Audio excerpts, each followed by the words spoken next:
Good evening, folks. The sun says hello, and welcome to Solar Cycle 25. As always, these cycles begin as a slumber to a slow rise, and eventually, a year or two later, the sun is kicking into gear for sunspot maximum.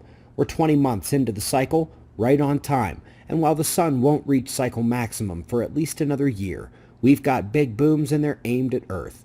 In what will unquestionably be the best test of Earth's magnetic field so far this sunspot cycle, a plasma filament running through the southern sunspot areas began lifting, then broke through the arching umbral fields above the spots, triggering the cascade of chaotic events that led to an X-ray explosion the size of Jupiter at the large southern active region. The eruption reached up and did touch the X-class flare range, literally scraping the underside of the floor. We're going to watch the ionospheric excitement from the solar flare here on the D region absorption prediction. Now obviously that flash is the flare disruption centered over the noon position under the sun. But then, watch the polar regions light up. This happens during geomagnetic storms, but also during polar radiation storms, high-energy proton particle events that are triggered by solar flares, and those don't take days to arrive. Those come along the interplanetary magnetic field, sometimes moments after the flare light is seen. This event was the lowest level polar proton storm, and should be descending soon in the coming hours, unless there is further flaring.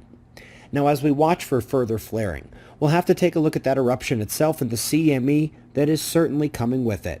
Both the bulk plasma and the shock wave emission tell us a CME is coming, and stereo is updating to show a wide north-south expanse to the CME.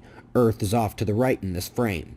SOHO is updating as well to show a nearly full halo CME, and as NASA's Enlil spiral is showing, like NOAA's will tomorrow I'm sure, there is a CME expected to impact Earth, according to this model, early on October 31st, Halloween. No reason to think that forecast is horrible, and no freaking out without more flares for the 1-2 punch, but we could very well see a KP7 or 8 from this eruption impact. That's a level 3 or 4 geomagnetic storm out of 5.